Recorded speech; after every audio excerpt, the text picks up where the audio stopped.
We have Bruce live in the locker room in Tallahassee celebrating on the field with the Florida State.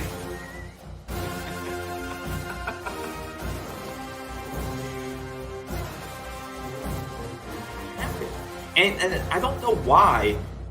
Like, we were able to run the ball so well in the first half, especially to the left side, and then all of a sudden we started to abandon it. And like I said, there is some inconsistent. How are they going to approach this game? How are they going to beat this Florida State team? Well, we're going to break you guys. Okay, that's it. The show's over. In the story, we're going to break you guys. Look, and I'm joking, but it's true. Lord, the climb continues, KB. Oh my God! I am sweating. Look at my heart. Look. You know what? Yeah, I have so much to say.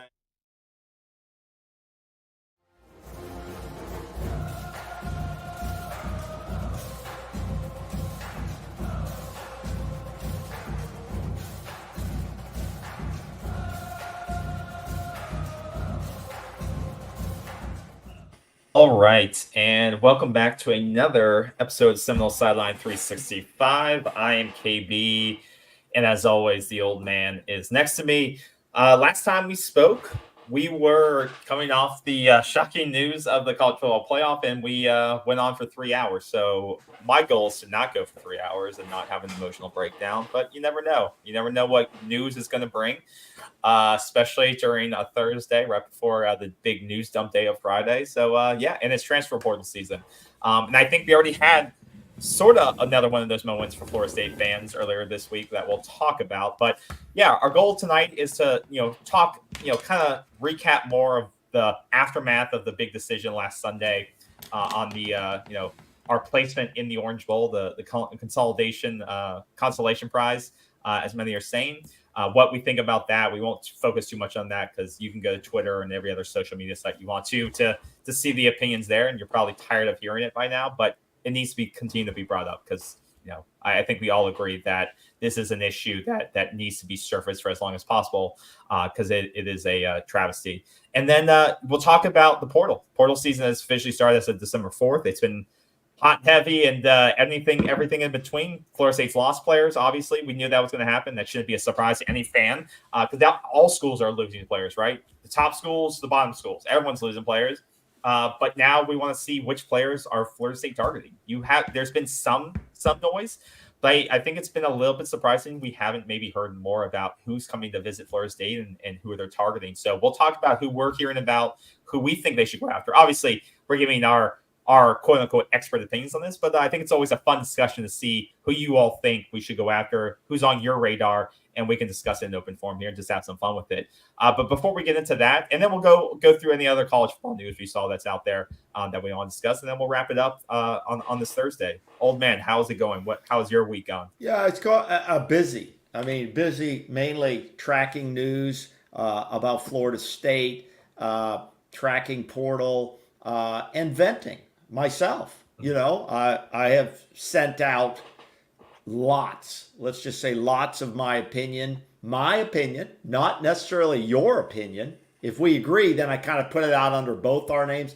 But if I put my name out on my opinion, it's signed the old man. Okay. And that way they differentiate from you. I don't want to bring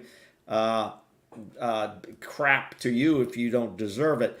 I think the first thing that I want to point out as a military veteran myself, I want to say that today is an important date in history of this country. Now, there's a lot of important dates in the history of this country, but December the 7th, we should always remember and memorialize of what happened on December 7th when the Japanese surprise attack on Pearl Harbor in Hawaii. That led us that day into World War II. And we, 2,400 sailors and civilians were killed that Sunday morning when the Japanese caught us off guard. Now, I think that's the first thing that I want to bring up. So there are things that are greater than football. There are things greater than sports, and we shall not forget December the 7th, which leads me to another date, which is not close in importance, but it is going to be remembered in Florida State history, Florida State University Athletic Department history, and that is December the 3rd, 2023. That is going to be remembered. And I shall not, as long as I walk this earth and do shows like this or Twitter or social media, I shall not let people forget that date on December the 3rd, 2023, when the great CFB and ESPN theft took place, stealing an opportunity from this football team who was 13-0, did everything they were asked to do, won every game, whether it was pretty or ugly, it doesn't matter. And then when it came time to go to the next level for an opportunity of a lifetime for kids and coaches and fans, it was stolen from them by a conspiracy between this playoff committee and ESPN. And of course, this will fade, but I ask all FSU fans, players alike, and that in the future, on December 3rd, 2023, we stop and we talk about what happened, not to let this fade away in business as usual, okay? And we shouldn't do that for December the 7th. We shouldn't do that for 9/11, and we shouldn't do it for many dates in our history. So with that, the first discussion I'd like to have with you, and I've been very vocal on this on Twitter, is opt out Orange Bowl, boycott Orange Bowl. Let's talk about, in fact, somebody put out something that I think they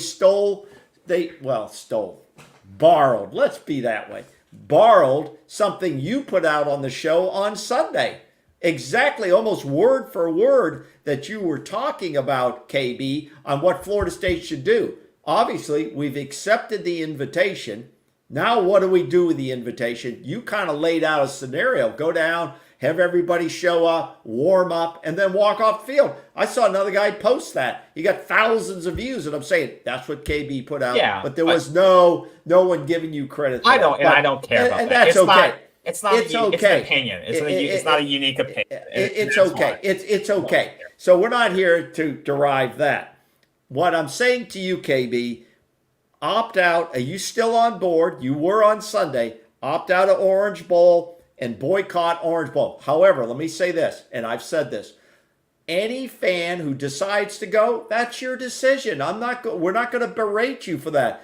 But, don't say that people who opt out or can't go or won't go, don't say they're not loyal to this football team, because that's not right. There are many people who cannot afford to go to football games. Are you saying those people don't belong? Okay. But I say opt out, and I said boycott OB because you're playing into the ESPN scenario. And it's not. Don't let them hype this game, which they're going to do. Georgia against Florida State, the first two out. And if Florida State loses, then they never deserve to be in there. This is going to be a controlled scrimmage of backups and potentials who are going to play in 2024, because already certain key players, at least for Florida State, have bowed out. Johnny Wilson, I believe, has bowed out already. Others will follow. Your thoughts? Yeah, I mean, we haven't heard a bunch of opt-outs for Florida State yet, but obviously Johnny Wilson has. He's going towards the NFL, which we could debate whether that's the right decision for him or not. I don't know. He didn't I don't play. think we need to debate that now. Debating, it's part of the conversation of opting out. But I mean, Florida State hasn't had a bunch of players opt out yet. So, to your point, they haven't yet. What my opinion is, when you say boycott or opt out, I mean, there is a strategic, like I said, strategic way of doing it. A strategic boycott. They've already opted in. Florida State right after the announcement, their ticket office was tweeting about get your tickets now, which I thought was pretty tone deaf. Within hours. Which was pretty tone deaf. Whoever runs that. So once again, not great communication and collaboration between the offices there. Whoever was in charge, probably I forget the big ticketing company that runs all Ticketmaster. No, not Ticketmaster. Oh no, SeatGeek. No, you don't know what you're talking about. Stop talking. I thought they were the official ticket. It's a sales company that basically that runs not Deerfield, something one of those, but basically tone deaf tweets. But basically, if Florida State wants to make a statement, and I don't think this will happen because this is not. I don't think Mike Norvell has this type of streak in him. I think if Lane Kiffin was in this scenario, he would be on every television screen every day of the week, making something of this and making sure every screen was on fire right now. But Mike Norvell's not that type of person. And I think that may be a little bit of the reason why they thought they could pull this over on Florida State too. Mike Norvell's not a come and get you kind of guy. He's not a scream through the screen type of coach. Now, with his players, you see in the locker room, he can get them motivated. He gets fired up. Absolutely. But he's not, he is not the type who's going to use social media or use press conferences to get what he wants or really get to get his point across. I think we all have to agree that's not who he is. He's not the guy who trolls online. But which I like that about him. He's focused on the job, getting it done, and working behind the scenes, and he does a great job of that. We've seen that now in recruiting. We've seen that in the portal. He doesn't have to be always visible to get the job done. Some coaches like to be the opposite. They like to be in front of the cameras always. Deion Sanders, Lane Kiffin, they like the media attention, and I think sometimes that does give them the benefits in certain situations. But I think if we were to do a strategic boycott, which would be you accept the invitation like they already have, enjoy the benefits of it. You get the extra practices, you get the trip, you get the swag for your players, stuff like that. They need the extra practices. This team, like was just brought up earlier today, they're 4 to 5-star recruit, whichever site you go to on 3 or 24/7 is going to be joining them for bowl practices. So this is why you accept the invite, because you need your 4-star, 5-star commit to be at practices with you. And any other guys that are early enrolling. I mean, this is super early, but guys like this, getting them reps, because your quarterback position is in a weird situation right now in terms of Jordan Travis, graduating to the next level.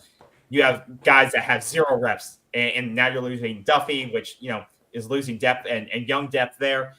And this guy needs the practice reps. You need to get him involved, learning the playbook as soon as possible, especially if you think this guy is the heir in 2 years. And you're invested on him. So the practices are one thing. But if you really want to make a statement, if you really want to show a big FU to ESPN, the guys that you thought screwed you in all of this, because it's of the majority opinion, I believe, is that everyone believes that the College Football Committee collaborated with ESPN and saw money and ratings were the big driver of who got in. And it was Alabama or Florida State, and they chose Alabama and Texas over Florida State. Bigger brands, bigger national media attention, and that's what drove the decision. And so if you want to really stick it to them, you get prepped for the game, act like you're going to come out, and you basically don't take the field for 3 hours, and you screw over their advertisers, because no one's going to watch a game that nobody's playing in, obviously. There's no action going on. People change the channel. They go watch some other bowl game. They go watch some other program. They go outside. Those advertisers get screwed, because then they're pissed at ESPN for that time slot they paid for. And then ESPN has to hear the heat. Then there's articles written about how ESPN manages things. Then you get eyeballs back on the situation again, right? It reinvigorates the conversation around, why did Florida State not get in? Is this the right protest to do?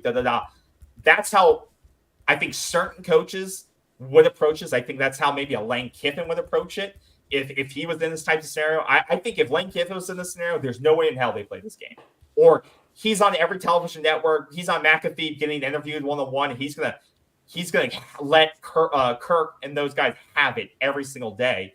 And then he would do some type of protest like this, where his guys line up on the sideline and then they just leave and go home, and they don't take the field. And they screw over the advertisers. But I don't think Florida State will do that. I think they will play the game. I think they will have some opt-outs like Johnny Wilson, Keon Coleman. I think players like that who feel secure in their draft position will opt out, and they'll play the game, because I don't think Mike Norvell's the type of guy He likes playing by the rules. He likes, sticking to the process.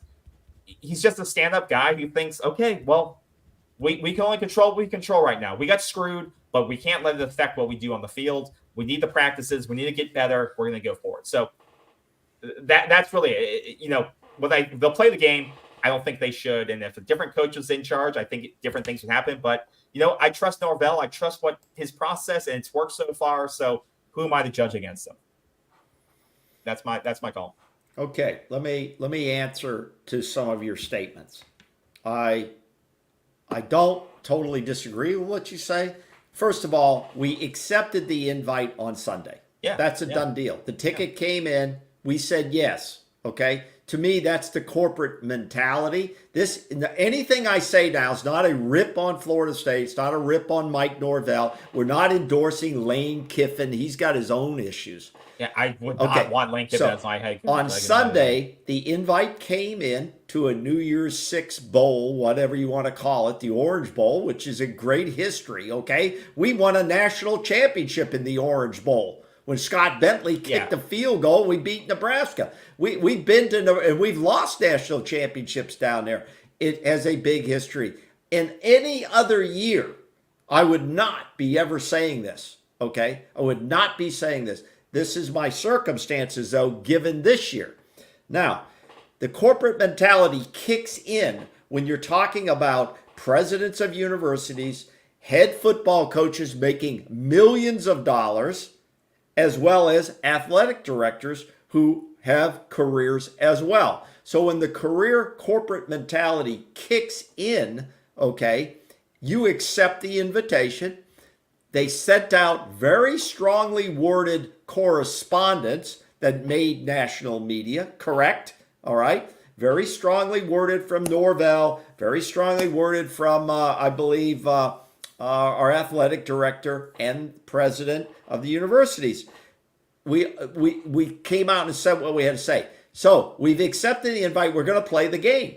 The game is going to be played. You gave one very, I would say, aggressive scenario, which we both discussed on Sunday. An aggressive scenario of exactly what you said. Go in, warm up, make believe, and then surprise, you don't come back out again, and that's it. You're not playing the game. At which point, if both teams did it, Georgia and Florida State, and Georgia's not a happy customer either in this whole thing. They're not a happy customer either. Yeah. If they both did it together, then install the game for an hour or two or three or whatever you want to say, that's a hell of a statement. Yeah. Now, I don't know if you do that. If you do that, both universities have to be lockstep in their corporate mentality of the message we're going to send. Yeah. Otherwise, you get singled out as being a crybaby, a whiner, and blah, blah, blah. So some Lane Kiffins and other guys don't give a shit what anybody else thinks. I'm going to protect, and I'm going to send a statement for history, because what happens is a statement for history of how you will be treated, okay? That you're accepting the treatment. Now, contracts, I don't know what the hell the contracts say when you accept the invite. I'm sure there's about 12 pages of shit, Now, for instance, I heard, I don't know if it was a rumor or true, there was supposed to be a press conference this week for the Orange Bowl. I think it was yesterday or today. With Norvell and Kirby Smart. Kirby Smart. And that didn't occur. So that's kind of, that's one of those call-in things. Just be at your desk and call it in. That's kind of different. I don't think the scenario, KB, that you put out, the aggressive one, is going to happen like that. I think, and I hope, that there is some kind of statement made. Now, whether Georgia joins Florida State in such a statement on the field, I don't know about that. I'm not sure what they'll do, because they're in the SEC. They have closer ties with ESPN and big contracts. But they are in a position, obviously, to say, hey, go screw yourself. We'll do whatever the hell we think we need to do. But leave them out of it. Florida State controls what they do and the statement they send on that game in the Orange Bowl. And that could be subtle. It could be a subtle thing. It could be, all of a sudden we learn 12 starters aren't playing in the game, whether they're draftables or they've decided I'm not going to risk it going into next season. I encourage all the players to consider it, especially if you're draftable. Johnny Wilson, why would he play in this? He says, I'm going to play in the Senior Bowl. That's right, he's not. I'm going to play in the Senior Bowl because I'm coached there by NFL coaches. All the scouts are there, and I'm playing against other draftable guys. I will take my risk and put it there and not in a meaningless exhibition game where you can put risk on the line. Whoever wins this game in the Orange Bowl, Georgia or Florida State, it's immaterial. If Florida State wins, then they'll say, well, Georgia wasn't at full strength. If Florida State loses, well, see, you shouldn't have been in the playoffs. It's a no-win situation for the Noles when they go to the Orange Bowl. My last statement, then I'll turn it over to you here, is I've seen a lot of Twitter action. A lot of people agree with our stance about opting out of the Orange Bowl, okay? We can support, and you and I can support Florida State without being there, okay? The players are going to know that there is an opt-out thing going on. And does that mean they hate Johnny Wilson for not playing? No. They're saying, you're smart, Johnny. I think what's going to happen, this game will be a lot of backups, a lot of guys getting game experience for 2024 season and trying to showcase. Other guys who are leaving the program do need to showcase in a couple of games. Some of these guys did not get invites by the Senior Bowl. So this is their last opportunity if they want to leave the program and go to the NFL to put something on tape. But they do risk serious injury. I doubt to see Brock Bowers play in this game. I would be shocked to see him play. There's no way in hell. I just don't see him playing. And I think this will be, and so when you buy a ticket and you go down there and pay these enormous prices, now ticket prices have started to drop, which is very interesting, and I'm tracking that. They've started to drop. You know what? Go down, have a great time, support our Noles, but don't say people who don't go to the game aren't supporting this football team. Yeah. Yeah. So, I don't want to keep circling the drain on this conversation. No, I want to ask, if you're out there listening, send us a note now how you feel about opt-out. Send us a note, send us a comment. You agree, disagree, and okay, I'd like to see that. Opt out and not playing is two different things. No. Opt out is for someone who's declaring for the draft versus the team not playing the game. That's fine. Those are two different Send conversations. us a comment, your thoughts either way. Would you go to the game, or you feel you'll opt out of the game? Okay. Yeah. So that's where it is. Like I said, I think we all know at this point the game will be played. Yes. Because just of the type of coach we have, which, like I said, I think that's a good thing that we have a great that coach. Decision's been made. It's been made. The game is going to be played. Who plays in the game will go down to the kickoff. Who plays in the game will go down to the kickoff because there's many kids battling for jobs. This really, it is now. College football, as I've said for a long time, is NFL light. That's what it is. Kids are battling for jobs to get stuff on tape, to impress their coaches, to impress the NFL. It's about impressions moving forward. But so now I feel like you're debating with yourself. So should they? So you want them to play this game because the young guys can then? No, I don't want them to play the game at all, KB. I'm saying, though, the kids who elect to play, whether Jared Verse elects to play or whether a freshman redshirt elects to play, they should have a good reason. But the reason isn't, well, if we win the game, we beat Georgia, it's a rah-rah Rudy moment.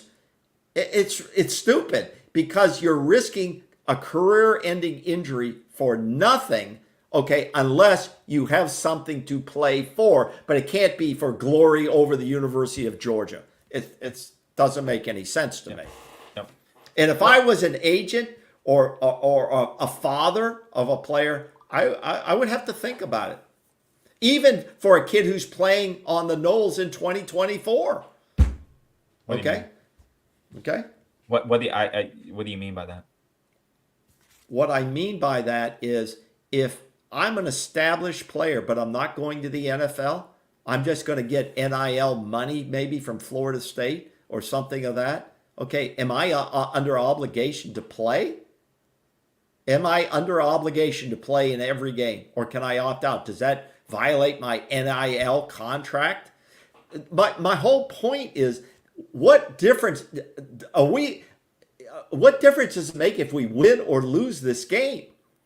The game means nothing. I got into a very heated conversation the other night. I was out having just a beer at a bar, okay, and and I got into it with some drunk who said, "Oh, and he's doing this shit. No, they couldn't get into the SEC. You know, you're not good enough to get into the playoffs." The guy was drunk, so his credibility was just out of the world. But, you know, you can see that's the mentality of this. Well, you couldn't beat Georgia. So if we're all going all in, then Johnny Wilson should play. Jared Verse should play. Then Trey Benson should play. No, I mean, to go all in and beat them. But if we beat Georgia, what does it mean in the end? But I think that's what the argument is. It's like, what does don't it even mean? play the game. Like most coaches, that's why someone like Lane Kiffin would say we're not even going to play this BS game because one, it means nothing. Where it's a consolation game. But We didn't earn this bowl. This bowl is a backup bowl. It means nothing outside of the paycheck, which Florida State lost $2 million by not getting into the playoffs. So we already lost money that we rightfully earned based on our performance in the regular season, and even more based on our ability to potentially get the national championship game. And then two, why would we put our players' futures on the line for a glorified exhibition game? Let's transfer into a little bit of the portal stuff. Pat Payton, great. This guy is really developing, and he's really developed from midseason onward. He's had a great season. Should Patrick Payton go in and play in this game? He just said it's kind of unknown. Is he in the portal?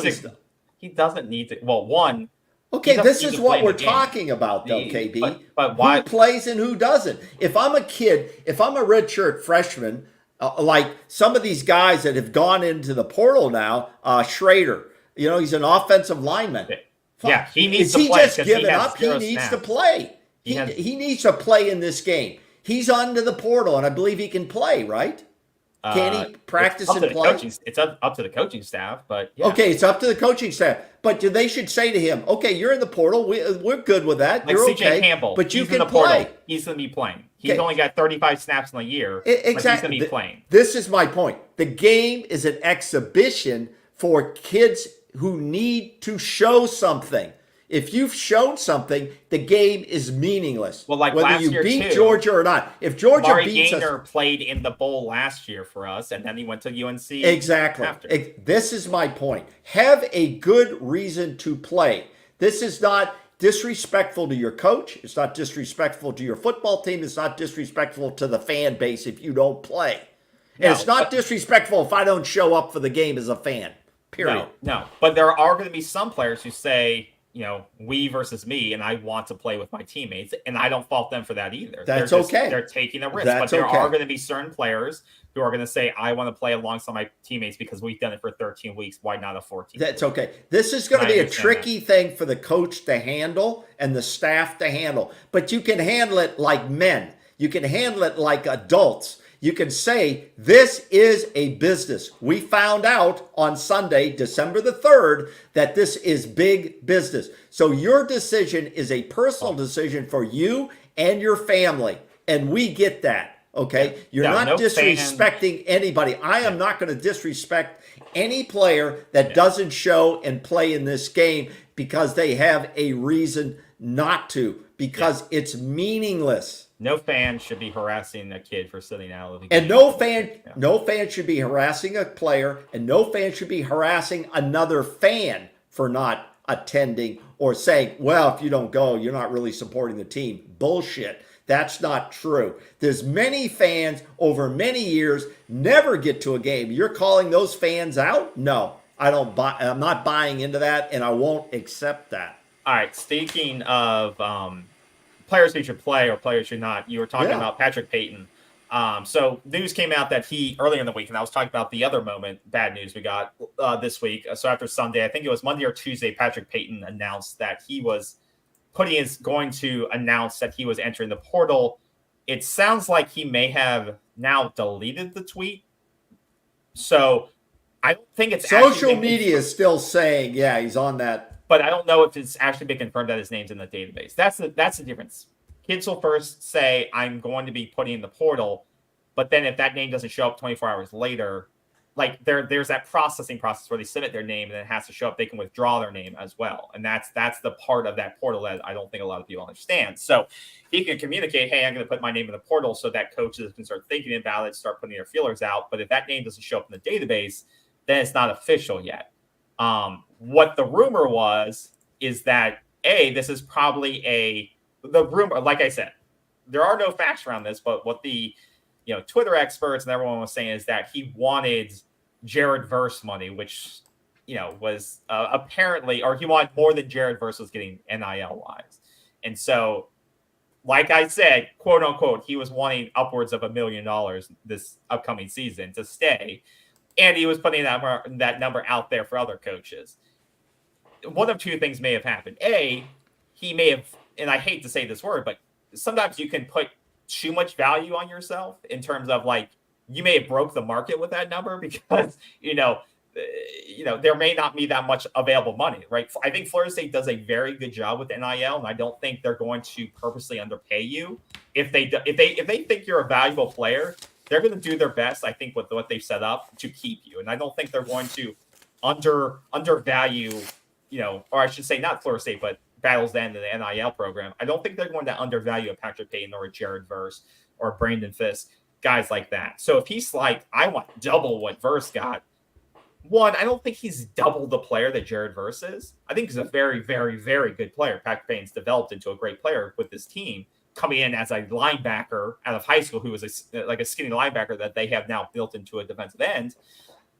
I don't think he's double the player, and I don't think he's worth double the money. But, sometimes you have to learn too. And I think he may have learned that, and I think they may have worked with him. And maybe that's why I deleted the tweet. I think he was trying to leverage his value, knowing that Verse is gone, Fisk is gone. They may be losing some other players on that line. And he may say, well, my value is going up, right? I'm now the star on the line this next season. Can I get a raise? Fair game. The thing you also have to remember, whether he's in business, in football with NIL, it's business now, right? Like you said. Sometimes you have to understand, though, Patrick, and I'm saying this directly to you. You probably won't watch this because you don't know who we are. But I would say I've done this before where sometimes you go out in the market and you go somewhere, you've been in a company for 2, 3, 4 years.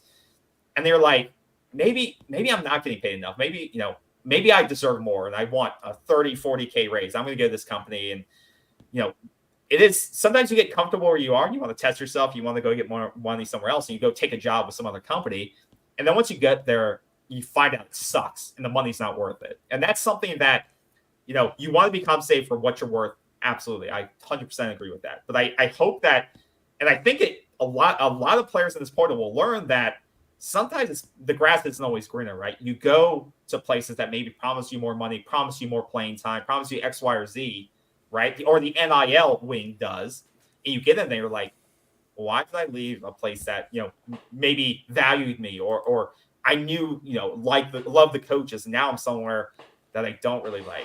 And that's why I think sometimes it's weird, like when and now it's not if the situation where it was like Odell left or Norvell left, then that's different, right? The coaches who you trusted left. But in this situation where Patrick, he knows these guys helped develop him.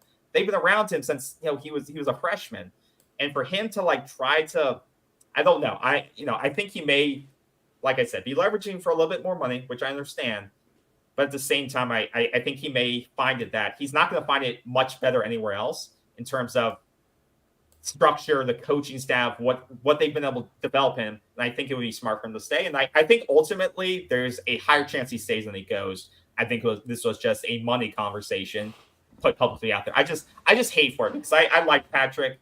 And I don't hate Patrick now, but I think this probably could have been done behind closed doors versus a verbal, "Hey guys, I'm leaving." That's the only part I didn't like about it.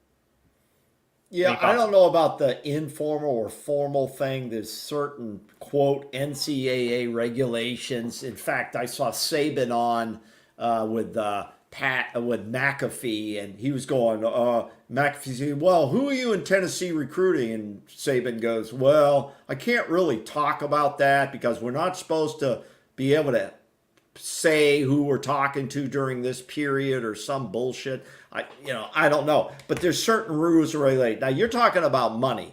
Okay. We knew we were going to lose backup quarterback, AJ Duffy, who seemed to be running fourth string at this point in the Florida State program. He was. AJ Duffy, and On3 media site, they put in NIL estimated values. You know what the estimated value they have on AJ Duffy? Which I think is absurd in most of these values that they assign. They have an estimated NIL value of $217,000 for AJ Duffy, who is a redshirt freshman who's done nothing so far in college football. No rip to AJ. However, to put a figure of money like he's going to get that type of money out there is outrageous. And it's just stupid. It tells me, when I look at some of these values on other guys, Brock Vandergriff, who just left Georgia to go to Kentucky, $470,000. These programs, these NIL programs, in my mind, they're not going to be able to keep funding stuff like this. It's going to, some of them might be able to, but very few on some of these numbers that are out there. It's ridiculous, some of the numbers. Well, once again, you have to remember that these formulas are broad estimations. It's like when you go to some of these sites that tell you how much these YouTube channels are making money-wise, I think there's a high spectrum of what it's. So I don't believe AJ's making anywhere close to $200,000 a year. That's his annual value, once again. You got to use this with a grain of salt. Well, this is also, see the brand value. This is what you always see. Hey, let's drive up this guy's Twitter value and drive up whatever 16K followers. No, Instagram values. I'm telling you what, this shit. But that's why unbelievable. But I don't care about that, because at the same time, someone's got to say yes or no. Like, if you got, that person who's overseeing Battle's End, whether it's Ingram or whoever, you got to have that conversation and say, "Kid, you're not worth 200K. Well, this is what's available to you." And that's what I'm assuming the conversation was with Patrick was that, "Hey, Patrick, you're not worth $1 million, buddy. Like, you're a great player, but you're not worth $1 million. And I don't think Alabama, who's stacked, is going to pay you $1 million either, because they don't have to." So Jared Verse, we know what he's done. We know what we paid him. He was happy with that. He did great. He's going to the NFL. Do you think you're worth double what Jared Verse is getting? If, like I said, if that was a scenario of what people are saying. But someone's got to have that real business conversation, like a boss would with someone. Like, if I'm asking for double pay, my boss is going to laugh at me and say, "There's a door. Go find a new job." Because how did I demonstrate that I'm worth double value, right? How did I get double the production last year? This defensive line played amazing. This defensive line played great this year. They had, I think, the second amount of QB hurries in the nation this last year. But once again, that's due to having Braden Fitz there. That's having a deeper rotation they've had in years. But that's not to say that Patrick Payton's not a great elite player on this line. But I don't think he's, if the rumor is true, I do not think he should be paid $1 million. I think he's in line with Jared Verse and what potentially his NIL value. Well, and that's where I think they had a conversation with him and said, let's calm down here. We know there's a lot of, because these kids also see, they also see these numbers too. And they're like, "God, is AJ really making 200K? If he's making 200K, I should be making 5x that." And so these kids probably get looped up in this too. And they're like, "Damn, why am I not making more money?" And they're like, "I got to go somewhere else." So I understand, these kids are confused. They're 19, 20 years old, trying to navigate the business world when they're not properly probably educated on these things, and they're navigating these new waters. I couldn't do it. Well, this is what Corey Hall put, comment. It's name, image, and NIL, so you have to advertise yourself. Well, nobody does that better than Coach Prime out in Colorado. He put guys' names on the back of their jerseys with at this or whatever. Did you see that thing I sent you earlier today of that guy, ex-coach, who said what they could do in games up on the media boards when you're watching the game? A guy makes a big play, they could put up the guy's Venmo or whatever transfer of money, and you could send $5 to the guy. I'm saying to myself, holy shit, this is unbelievable. I think that would get too close to like betting in games. I don't think that would be allowed. Can you there will be, I don't know if it'll be in my lifetime or yours, there's going to be a major cheating scandal. Major gambling. Well, we already have a cheating scandal with Michigan. We have the cheating scandal on signs. We have that. But in terms of a gambling, shaving point, it's occurred in all sports. This is getting ripe for that. Yeah. The worms are going to crawl in because now that gambling is so entwined. We remember back in the day, we thought Jameis and the crab legs was the biggest thing going on in college football. Holy shit! $100 worth of crab legs. Yeah, this is crazy. It's got Rolexes on the side. This is crazy. Yeah. And this thing right here, if people have not read this, you got to go and read this. It was out on Twitter, but it's make a play, get paid.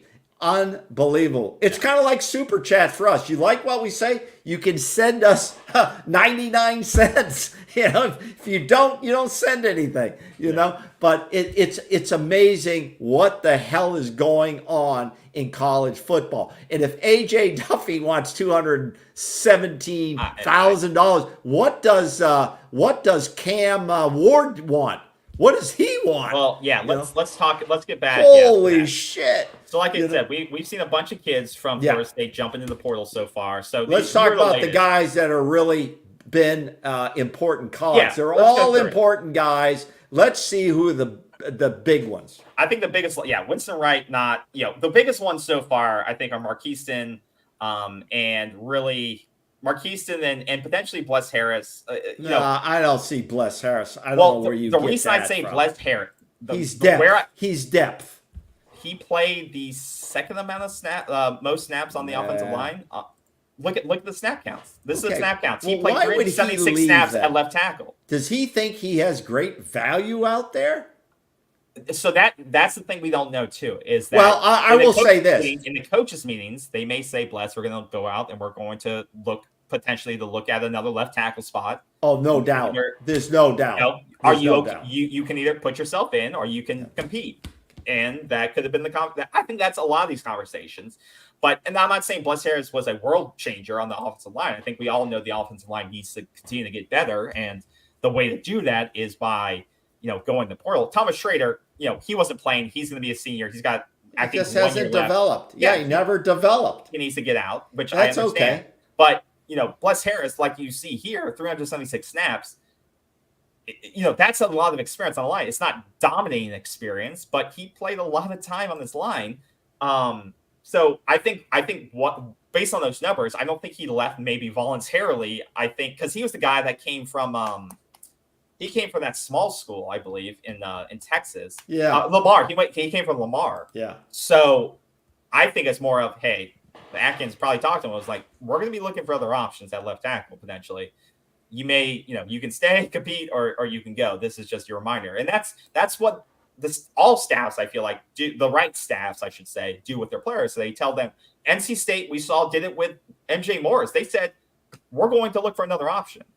You better get in the portal. That's essentially what they said to him, and he jumps into the portal, which kind of surprised a couple of people. So these staffs, I think, straight up tell him, like, you should go look around. So I think he's only a loss right now because of experience. And I don't think you and I have agreed that this line didn't play phenomenally this past season. No, I call it average. I call it average. It needs to get better, and I think based on him leaving, I think that tells us that they are going to look to get better in this offseason. by bringing guys in. That is one. And so those two guys, Bless Harris, you could say they did lose some younger guys on the offensive line. They lost Daughtry Richardson, who I believe was a true freshman this offseason. You lost also, I thought you lost one more offensive lineman, but I was wrong. Quayshawn Sapp was another young guy. So you lost two high school recruits on the offensive line. Daughtry's that's offensive tackle. Yeah. Well, they brought in Atkins brought in a huge slew of offensive linemen. He had like 20 plus guys in the room. Yeah. Well, and you have you had Lucas Simmons, who was highly rated last year. The year before that, Julian Armella. Right. He's still in there. We need to see, but those guys, looking at the numbers too, those guys didn't play a lot either. So if we go back here, Julian Armella only played 13 snaps this year. Well, they're going to play in the Orange Bowl. They'll play in the Orange Bowl. Another young prospect they like, 33 snaps. And that's for the young guy, Brian Estes. Jones played a lot of ball this year. Keandre, he transferred. He played a lot. Now you could say was it some people like him, some people don't. But these younger guys, these two main younger guys didn't play a lot. And I think Julian's going to be a junior now, maybe a redshirt sophomore coming into next year. He probably got because he could probably redshirt a year. But those guys are going to be asked to step up at one point. At some point, whether it's I want to see the Atkins effect on the high school recruits, because now we're going into year 4, year 5 of the Atkins, Atkins diet. I want to see the Atkins effect on the line with the high school recruiting, because he's had cycles now to bring in the right guys, and I don't think we've gotten there yet. So I want to see Julian Armella, Jalen Early. I want to see those types of guys Lucas Simmons next year. I want to see these guys start getting in the rotation, because it seems like more and more we're relying on the portal for offensive linemen. And I think it's hard to find great offensive linemen in the portal, because if they're in the portal, then they probably aren't that, they're probably not super elite offensive linemen in the portal, because they're most likely needed unless they're coming from an FCS or like a mid-major program. And then you're lucky you're going to compete with the top 5 programs to get them, right? So the only thing I would say about offensive line, first of all, they're the toughest guys to find. Yeah. But if I have a chance to bring in a guy that's been in a good program where he's getting good competition in practice, and he's played some, okay, I might, and I feel he has the potential. I think a guy like that, you can plug and play faster than just some high school guy, unless he's a 4 or 5 star guy.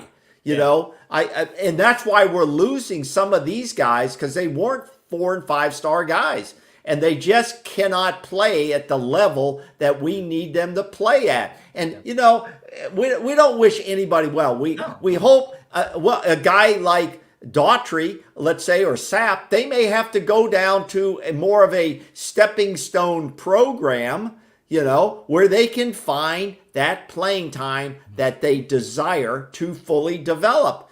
And this is just the reality of what we have in football today. Okay, that's what it is. Because, if they're not developing soon enough at Florida State, they're not going out because of money. They haven't played. No. They're going out for playing time. Absolutely. So, yeah. And so I think that basically says we haven't lost any. And the only big loss, and his name isn't officially in the portal, would be Patrick Payton. The only other guy I liked, and I wish he was Biscuit. Biscuit. Yeah, I thought Biscuit could really, and I get why he's leaving. I think I may have said this early in the year, is that when you bring in 2 new tight ends, a guy like Biscuit, who's worked his tail off and he's gotten into shape and stuff like that, and he's a big dude. They use him in many different ways. You got a guy like that who feels like you're kind of recruiting over him, right? And they've used at some point this season 7 tight ends, right? But you see here, snap wise, Marquiston was 3rd in rotation with 192 snaps. Jaheim and Kyle just almost tripled him in snaps, 2x'd him at minimum. And so you've already lost Preston Daniel. He's gone. He's leaving, which he was more used as a blocker in situations. He caught a couple balls here, but he got buried behind everyone else. And then Marquiston was right in the middle.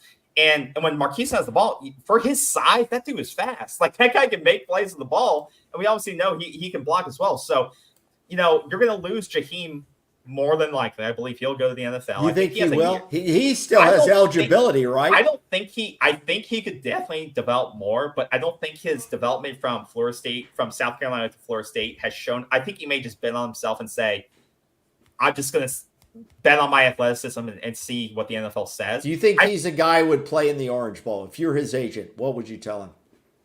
Probably. Or he has no Senior Bowl. He didn't get invited to the Senior Bowl, so it's the Orange Bowl or nothing. Not with those quarterbacks, I probably wouldn't. Yeah. I don't think playing with I don't think he's going to light it up necessarily with Tate Rodemaker at quarterback. That's just my opinion. But Jaheim also he's not invited to the Senior Bowl because he's not a senior. He didn't walk during Senior Day, so he's got. I bet he comes back. I bet he tries to leverage for NIL money at Florida State. He doesn't go into the portal. He tries to cut a deal with Florida State NIL to keep him here one more year of development. I think, yeah, and you're telling him we're bringing in a veteran quarterback. There's going to be a veteran quarterback coming in here that can distribute the ball. You have to sell each kid on these exit interviews of what's going on. And I was wrong. He did play a lot better this year than last. No, he had his best year. He had his best year in CFB. This year, he doubled his production from last season. Yes, he almost matched his first year. It was kind of a silent thing, It wasn't but that's dynamic. And that's what happens. When Not Keon Coleman like things, Well, you could say his season probably could have been understand. Better, yeah, understood. But I definitely I agree with you. I definitely think he could come back, and that I think will sway some decisions in the portal. And they probably want to hear from him, dude, are you coming back? Because that will determine if they go and target some guys in the portal as well. I think they'll have Morlock coming back. They could have Bell coming back. Who else is in that room? Courtney, Brian Courtney. Brian Courtney. If he plays I don't know what Brian's going to do. He's a great special teams player. He's been switched to linebacker, back to tight end. They got to find a home for him, or they're going to lose him. If he doesn't get more playing time, that's a kid that could show up in the Orange Bowl. See, that's the difference. Jaheim Bell may not play, even if he's coming back for next year. Why would you play in this game and get a knee injury and then really screw it up? Yeah. So Brian Courtney, who needs the reps, does play in the Orange Bowl. And some show before the Orange Bowl, we'll probably say who we think is going to play and who doesn't. We'll have a better idea. I don't think we need to determine that tonight, like you said. No, we don't need to determine. It's too early. It may be a sign if Mark Jackson West. What's his story? Okay, yeah, we don't need to focus on him. What do you mean? What's his story? He's just on. He's not competitive right now. I mean, look at the snaps. They don't. He's on special teams. He's Preston Daniels. He's more. Yeah. Preston Daniels, I was surprised by. He gets a lot of playing time. Well, he was like the original tight end for Florida State when all they had was basically. It's going to be interesting to see what offers he does get. I don't think there'll be high offers, but hopefully he'll get more than 70. He's just looking to get more than 77 snaps, which I can appreciate. He wants more playing time. Let me ask you this. Do you think Deuce Spann is taking any practice snaps as a potential quarterback if they needed him? I thought about that the other day, and I would think. Could he run the Wildcat? I mean, that's how they beat Louisville. I mean, and that's something that Norvell used because he can literally pass the ball. Now this guy was a quarterback, so if he could run like Teofili did as the Wildcat, he's a legitimate passer. So you could really Teo's not really a passer. No, Deuce can throw the ball downfield. I thought that might be an interesting twist for the Orange Bowl to try that out. Yeah, and we saw Deuce on that trick play early in the season. Remember on the end around, he threw that ball, and so he still got it. But I agree. I think that may be a wrinkle that they bake in because the run blocking seemed to work better with Toafili in the Wildcat, impatient looking for the hole, and I think Deuce could run that. So I would agree with you. I think it's definitely a wrinkle that they should explore because look, he's not getting snaps at wide receiver. No. I don't know why. He's not getting any What's- kicks because they all go over his head. He's you know. second lowest on the team and behind a freshman who's been out for 4 weeks. He's Like, got to be in his exit interview. He's got to be talking to. he's going to be frustrated. He's got to be talking to the coaches. What do you think? Where do I fit in here? Now, I think you'll see more of him in the Orange Bowl. He's a guy that needs to play. You'll see Darian Williamson a lot more. Kentron, you're going to see more. Well, these guys, they have some guys that well, are there, some talent. They just don't have the reps. Well, we keep going back to the Orange. Let's discuss like who are we targeting? Well, in we're the doing portal? both. Like I want to discuss the Orange Bowl anymore because that we thought Kentron would go into the portal. Do you think he'll go into the portal? Well, so it's a weird because once again he ranks 4th in snaps on the year, but his impact wasn't really felt this year. I think his impact was felt less this year than it was last year. In terms of yardage and big plays over the course of the season. I think he could. I definitely think he could. And I think this team definitely does need to recruit another big play receiver as you're losing your two top receivers again. So I think Florida State will be aggressive in looking at, okay, who's going to elevate internally? Like, is it going to be Hakeem Williams? Is it going to be Jacobs? Could it be Kentron? But I don't think if those players can be afraid of, like if Kentron or, is Kentron going to be afraid of competing for that spot? Because I think Florida State is going to be aggressive in looking for another playmaker like Keon Coleman or Johnny Wilson in the portal, like a certified guy who is going to be able to take over again. Because you can't lose two guys like that and just take, hope Hakeem Williams becomes the guy next season. Like no superstar, no Keon Coleman's out there, right? Are gonna come in without having a veteran quarterback who's proven who can throw the ball down the field and has a track record doing it. Okay, that has the receipts to show that. David Delgado, thanks for agreeing with me. But he's right. A premium quarterback will entice other players. Kentron only but had I'm not as a premium quarterback, KB. I also want to know who the hell is blocking for me up there, right? You don't think a premium quarterback's going to look at that a little bit, or you just figure he'll say, "Hey, you guys will figure it out up front." But the receivers want to see that passer. And I think at running back, I think we're in good shape at running back. I don't think we're going to bring in any running backs. Running back is your least concern. Your receivers and your quarterback offensively, along with your offensive line, your biggest concern is on offense because if you lose Jaheim Bell, that is like the nuclear option because between Keon, Johnny, and Jaheim, and I thought there was a little bit of a chance Johnny could come back because I don't think he had the greatest season. 2 touchdowns, a ton of drops, and 600 yards of offense. I thought he could come back to see if he can finally get over the drop situation. Because I don't know if he's a top 2 round guy. I think Johnny Wilson. I think he'll go 3rd or 4th round. But losing Keon, Johnny, and if you lose Jaheim Bell, if he declares, you're losing over 1,600 yards of receiving yards. You have to make up for. Yeah. You're not going to make up for it internally because your next highest receiver is Kyle Morlock with 255 yards. So that's the part that concerns me. Yeah, but Kyle Morlock, you're losing your best quarterback. If you target Kyle Morlock more, he catches the ball. Catches the ball. No, but he catches the ball. 1,000 yards, though. I think Kentron has the potential to get to be a 500-yard receiver. I do. But he's got to have the targets. Kentron had 52 yards this year. 52. Well, he's going to have a 500 yard. Injured. No, he was injured. He was injured? Yeah, I thought he was. I thought he had some injuries. Him and Darian both had some injuries, I think. I get it. I get what you're saying. He had the 4th amount of snaps on the team. I get what you're saying. What's Supreme saying here? MJ Morris. I never heard of the guy. Who the hell is that? NC State. What position is he? Quarterback. No, we're not taking MJ Morris. That's not. MJ Morris is not at this level, Supreme. Not in our opinion, he's not.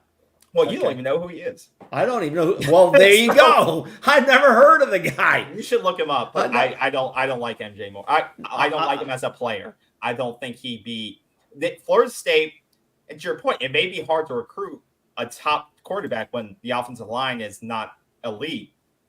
But at the same time, the elite programs like a Georgia or a Clemson, if they decide to stay with Cade, a lot of those programs have solidified positions. So you may only have to compete with 2 or 3 other programs for a quarterback. And I think they can sell him on they can sell him on the Atkins effect. Atkins is going to get his guys. Atkins is going to find those guys in the portal like he did last year. Because what we got, we got the guys in the portal last year, offensive line wise, and Jordan Travis made it work. So I think once again, Florida State's going to have to address receivers. They're going to have to address the alignment, and I do believe that they do have to address quarterback. Cam Ward, DJ Ukulele, those seem to be the big trending things. I think DJ. You didn't like DJ before. You kind of said you don't think he fits. You said that in a previous. No, I think he fits, but I think he has a ceiling. I think we've seen his ceiling as a player, and now his ceiling was good enough to beat Florida State multiple times. So. And you know what? His ceiling was good enough to go out to Oregon State and put up a pretty damn good year just transitioning out there in 1 year. I'm saying. He's not a bad player. Like he's a very good player. And that's what I'm saying. It's hard, but I'm like, can we get we're coming off a undefeated season. It feels like we should have our pick of the litter in terms of quarterbacks available. That's the tough part. And I don't know if DJ is the top quarterback that will be available. And, but I think DJ could come in and run the offense. He's a veteran guy, knows he's playing against the ACC, should be easy for him. He's mobile. He can throw the ball. He should be able to run. That's the thing. You need a guy that's mobile enough so when this offensive line breaks down, the guy can get out of the jam. Because that's what Jordan Travis did so well in this offense, is that he bailed out this offensive line so many times. Yes, it made them look good. Yes, it made them look good a lot of times. Yes, he did. You need a guy that can do the same type of thing. So, and I'm glad we're not going the Riley Leonard route. I'm glad Notre Dame's making, I feel like, another mistake with him. I like Riley Leonard. They're taking a risk because of that injury. But I don't think. I think once again, Riley Leonard's a good player, but I don't think he's an elite player. You know how quickly the NFL downgrades a guy with an injury like Riley Leonard had? They drop those guys down a lot on their draft boards. Yeah. Well, the guy I would love to have, if I had my pick of anybody, I would like to have a Dylan Gabriel or some a mobile quarterback like that. He's already gone. He's gone. I don't think he's committed. He hasn't committed anywhere. I like him. I like him as that prototype.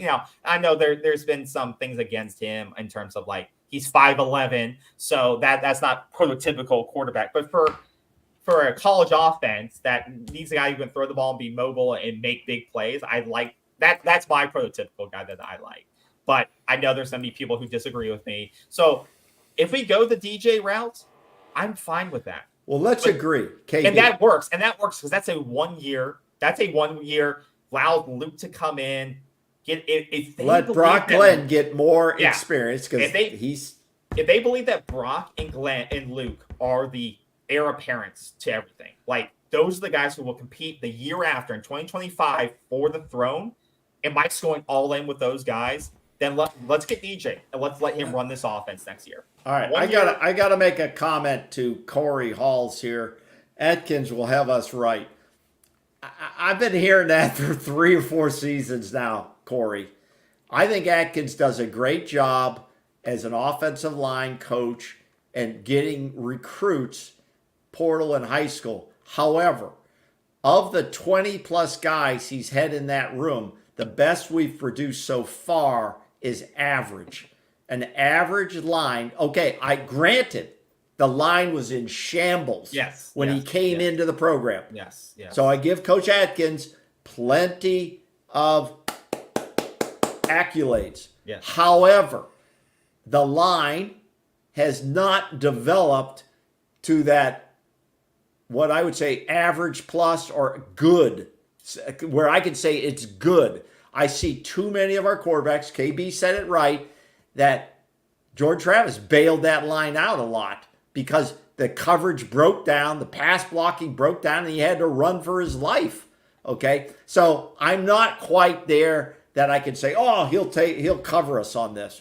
I think he's going to go out. I think he's going to go out and get at least 2 offensive linemen out of the portal. But that's the thing to the veterans, is that he's done a great job in just getting us to an average baseline, which Right. he inherited a shit Right. show. So yes, kudos to him for even taking the job and saying, I'll try to do something with this, because he has. The issue I have is that he can recruit his butt off. Totally agree with that. I haven't seen the development of the recruiting of the recruits he's brought in. Like Rod Lord was his 4-star 2 years ago. Right. He's no longer with the program. These other guys that are leaving. Julian Armella hasn't played yet. Brian he hasn't Bryson, played. Brian Estes, hasn't played. Daughtry's leaving. Sapp's leaving. We just haven't seen. I haven't seen development in the high school ranks. Like he hasn't been able to bring in like the right recruits on the line yet and develop them. Jalen Early, that I think Quayshawn Sapp is gone. Like you said, those guys are leaving. So I want to see his turnover. Early. His turnover rate is high. But to your point, it's hard to find the right. It's hard to evaluate. So Julian Armella, Jalen Early were his big gets in 2022, right? So those guys have now been in the program for a couple of years. Like next year, I'm expecting, are they ready for the rotation? Are they ready to put, flip that coin and say, I'm ready, coach. I developed, we're ready to go. Because, typically you don't see an offensive lineman start freshman year unless they're a high 5-star, their body's ready, But by year 2, 3, by year 4, if they're not playing, they're gone. But by year 2 or 3, you would like to see them in rotation. We saw a little bit of Jalen, a little bit, like I'm talking 30 snaps. So that's the only thing I'm missing from Atkins right now. Do you think Armella is the next guy who's really the make or break guy that should be a starter next year? I mean, the fan base is in love with this kid, okay? But he hasn't taken that next step. I would almost expect to see him starting in the Orange Bowl game. Yes or no? He's only taken 13 snaps this year. 33 total at right tackle and 13 at left tackle. I think what we're going to do before the Orange Bowl, we'll have where we pick the starting lineup. We pick the starting lineup because nobody will really know what it's going to be. Yeah, I'm going to have him in there. What this shows me is that these guys got time and garbage time, and they didn't even get that many snaps. Like Atkins didn't feel good enough relying on these guys when the game was even close to being not even in hand, right? Like you couldn't put them in the third quarters or rotate them, even with some of the injuries we had, stuff like that. So it doesn't tell me they're ready yet. Well, full off season, will they be ready yet? That's what I want to see. I want to see these recruits, because when you get transfers in on the offensive line, those guys they've already counted skill wise, right? The guys you bring in from Lamar, the guys you bring in from Auburn, DeAndre, stuff like that. Casey Roddick, he had been at Colorado for 4 years, right? Or 3 or 4 years, team captain. That guy's not going to get better. He is what he is. I don't know if you're not going to get better. You always get better with technique, stuff like that. But you're not going to see him become a first team All-American overnight. Like, what you got. And you're right. You can technique wise, you can clean things up. But you kind of know what the skill ceiling is there. You know what you're getting in the player, and you can improve some things. But in high school, you have the chance to fully, kind of build it from the ground up, because you don't have any bad habits. Those high school habits you can kind of redevelop. You can change their body. You can, train them the right way. And that's why I want to see some of these high school recruits and see how they perform in live action, because I think those guys have the potential to have a bigger long-term impact on this team, obviously, than the guy you get from the portal for a year or two. That's my thing. And that's where I want to see the Atkins effect impact Florida State's offensive line. So. Yeah. Here's a question from BP. Do you know Grayson McCall? Is he injured? Grayson McCall, no, the latest prediction on Grayson McCall was that he was going to go to, I believe, he's not getting high offers. He's going to UCF. He made a mistake by not going to the portal like a year or two ago. I know he's injured last year, right? But like I think 2 years ago when he was they were like in the top 10 or 15, right? When Coastal was really hot. Before he got hurt, I think he should have entered. He's not getting a ton of interest in the portal right now. And I think this prediction by On 3 is probably right on trend. Like Gus Malzahn gets Grayson McCall. I think that's a good natural fit for him. Like you're not Big 12. It's a step up, but it's not a SEC step up, right? I think that's a good fit for him. Definitely not a fit for Florida State. Leave this chart up. Yeah. How disappointed would you be if Florida State doesn't get one of these guys on this chart. Incredibly disappointed. And And that do you, I just I you I don't love- feel? Do you feel Tate Rodemaker goes uninjured for 2024 can get us to the playoffs, the 12-team expanded playoff? Do you feel confident he could do that? no. If that's our goal next year, if our goal is to get to the playoffs next year, Well, of course it is. What Well- the hell else would your goal be? well, Your goal is The goal is to win the ACC and playoffs. well, that's the one. Because that's, Okay, so you that's can't the only lose. way an ACC team is getting to the playoffs. Well, no, don't say. Hey, don't say that shit. You ACC never know anymore. What do you mean? No, We're you not being could. that large. There are going to be 2-team losses getting in. I think there could be 2 ACC teams who could No. get into the No. 12. No, there's not. That's not. Okay. They just didn't let an undefeated conference champion. Okay, in. back you think to they're gonna my get question. 2? Wait a minute. Back to my question. Is your coach of Florida State, you're Mike Novell, do you have confidence Tate Rodemaker and No, I tell can, Tate. can take this team to the playoffs? No, Okay. I just not what I've seen. Okay. I just Now, if you have your desires, do you want a quarterback out there that has 2 years to go, even though they can leave anytime they freaking want, it seems like? Or do you want a guy that's one and done, or does it matter to you? it doesn't matter to me. The only reason said I would say it would depend on how much Norvell believes in Brock and Luke. If everyone says what Luke is supposed to be into, like what he is now, what he'll develop into, and you say I want a guy with 1 year ready, so it's 1 year, then Brock, then Luke, and you set up that succession so it doesn't screw up with people's. I'm going to transfer because that's what I would do if you believe in that progression. If Mike's like, that's what I want Brock to have one more year of development, so he has a year under his belt. He gets us after if it's DJ, because DJ's 1 year, DJ starts next year, he's gone. Brock starts, then he's ready. He can then competes with Luke, who then has a year under his belt to develop. They compete. Starter, whoever's better starts, and then we're good to go for the next 2 or 3 years. Some of these decisions, like Kyle McCord going down to Miami, who the hell wants? Now they have athletes, but it's like who goes to these shit shows? Mississippi State's going to take Tyler with their rebuilding their program. Who knows? This Who is knows? just a Right. This is just a post Right. for engagement. I don't think we know this is. I think this the is pretty- Dylan Gabriel thing is interesting. Does he still have strong ties to Florida?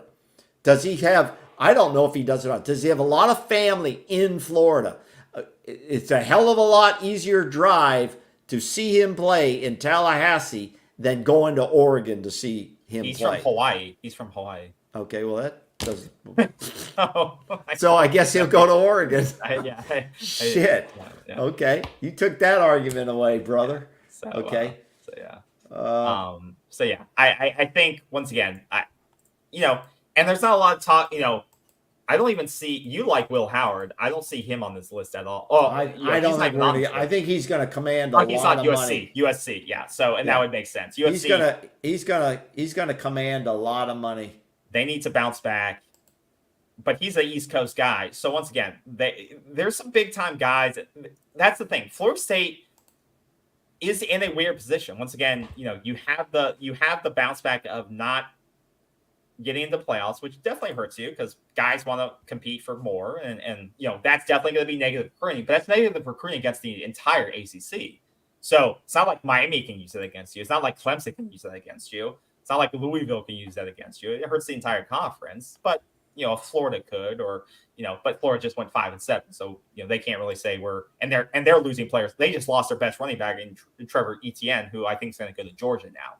So they're purging guys, or they're losing guys left and right too. So Florida, I mean, they've been losing the best guys out of the worst team. I don't know what the hell they're going to do, and they have one hell of a tough schedule in 24. I feel bad for that guy because he is going to get canned next year because of that schedule too. So, and that's why they're not going to fire. And that's why they're not going to fire him too, because they want to get. It does make sense to hire a new guy and then bring him into that schedule and just go and then screw up. Fan base get pissed at him because they get 3 or 4 wins. But going back to quarterbacks, like I said, I believe we need a guy. 1 year would be, I think, ideal because then you give Brock a chance to then take over, and then you give Luke after that a chance to compete for it. It doesn't screw up your succession plan. Do you think it And- can be sold to the guys that are in the room when you bring the veteran in and you just say, this is the new way of football?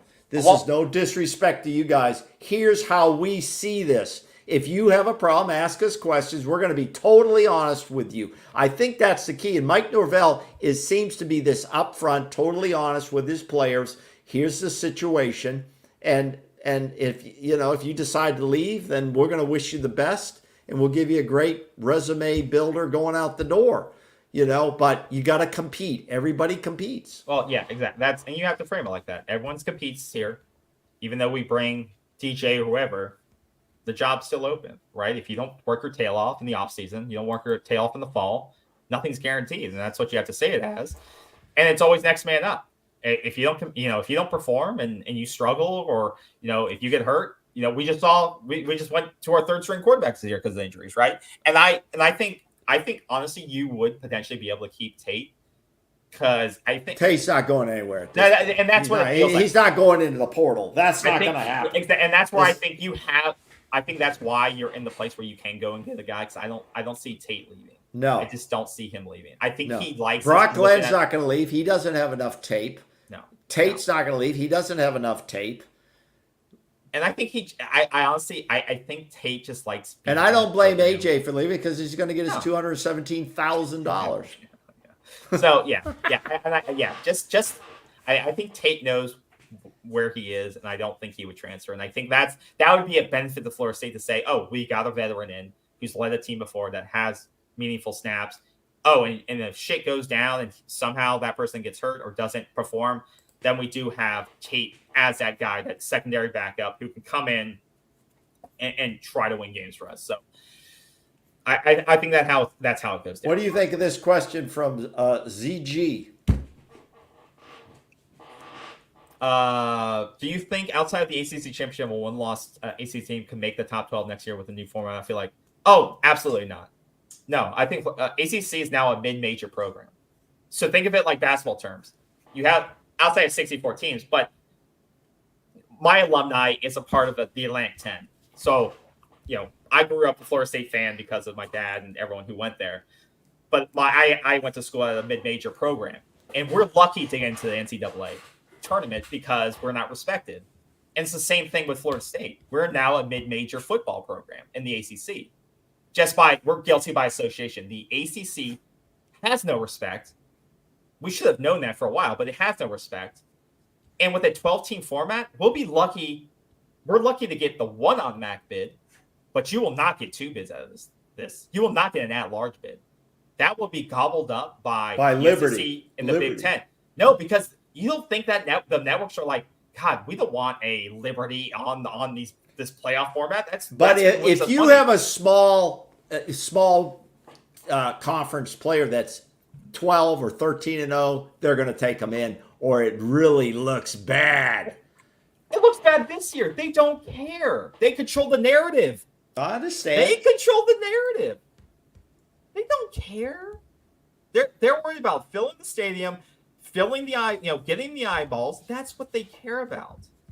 And so they really, really do not care. And that's why I honestly believe it's about TV viewership and money. Yes, the ACC, the Big 12, the AAC, all these they're all mid-majors now. If you're not in the Big 10 or the SEC, you are shit out of luck. You are. Okay. And that's why we say on this program, we have said, if Florida State now has to accelerate leaving the ACC to one of the mega conferences, we say there's two mega conferences. I think there could be a third out there if it develops. No. I'm just saying, you don't have to agree.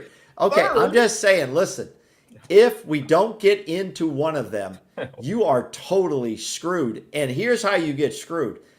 Eventually, Coach Norvell will leave. Okay? Oh, yeah. He is not, no coaches are married to any programs anymore. The days of staying at a program 30 years like Bobby Bowden or some of these guys is over. This is an entirely new structure of college football. This is the NFL minor league football where we develop players and coaches and these guys want to. Nick Saban says today, I found out a long time ago that a good coach cannot win with bad players. He goes, I found that out. A good coach needs good players. And you're not going to get the best players just based on money if you don't go to the mega conferences. It's that easy. Everything else will be developmental. Yeah. And to that point, this guy. And the players know that too. Yeah, it's very clear now. And this guy, Big Ten Information college football fan, he tweets out some really good stuff. And he had a really great tweet today on, it's long, but it kind of explains, like, some people are debating whether or not, how is Florida State going to get the money to get out of the ACC? And it's a good question because, public university, how are you going to come up with $200 million plus to get out of the ACC? And it's a good question because, like you just said, if you don't get out of the ACC, you're a dead football program, essentially. So it's really about, and that's one. There's a GOR, and then there's the exit fee of the conference and the bylaws. And it's, they assume it's going to be around 200 million, but he sums it up in this graphic, which I think is good. I encourage you to go look at the tweet because I'm probably not going to do it justice, but you can look at the payout schedule. And essentially what he said is that what is more likely to happen than not is that the Big Ten, this may already be discussed, will give Florida, and this happens more often than not, that these programs that leave other conferences, they get a loan from the new conference, like a mortgage. Exactly. Yeah. Florida State would get like a $200 million loan from the Big Ten, but they would be able to pay that off within 5 years due to the payout structure of the Big Ten, right? They would see that money back within 5 years and be able to pay that back within that loan structure, right? So, because you can see the payout difference, the estimated differences between the ACC and the Big Ten, and that's not even including the new playoff format money, right? If they were to get into the playoffs, being in the Big Ten, the advantages of being in a super conference now and getting the added bonus of making the playoffs every single year. So he breaks it down really well in terms of the money you're currently losing and how we don't talk about enough the money we're losing just by sitting in this conference, but you have to think about it two ways. It's a lot of money up front, but on the back end is when you really start to make it right. The opportunities, the national opportunities of, once again, being on TV, but the back end opportunities of, like I said, $200 million up front is a lot, but you're going to make that money back pretty quickly when you think about 5 to 7 years, and then it starts to stack back up. So it's not an easy situation. I'm making it sound easier than it actually is because you still have the GOR, and that's with the television networks. That's not easy. And once again, ESPN pulls the strings with the ACC there. But this was a really good graph on the payback period and the ROI on a $200 million loan if they were to get it. You know what? You're exactly right, KB. And a lot of people get, this numbers bore people. But this is the reality of the situation. I don't know how many tweets I put out to our athletic director, and he acknowledges some of them. So he kind of knows. He probably banned you. No, he does not. I just sent him one about, and first of all, congratulations. Big congratulations to our ladies soccer team. Absolutely. They're a dynasty. They are a dynasty. They're a monster. I mean, they just beat the hell out of people. They didn't lose a game the whole season, I think. They didn't lose a game, and they're unbelievable. And this is 3 national championships in a row? 3 of the last 4, yeah. And they are unreal. And elite college players now want to come to Florida State. The best international players who are college age now. Incredible. So I sent a tweet, which I always do because I like covering all the sports, despite football being the monster. And, I always interact with him a little bit about on these types of things. And he acknowledges. But I always add something about we got to get out of this ACC. I believe in my heart he is an aggressive guy that is working on this, and that someday, out of the blue, we will have a board of trustees that says we are now out. We have bought our way out of this thing, and we are into potentially the Big Ten, which I'm okay with, or the SEC. Yep. There is no compromise here.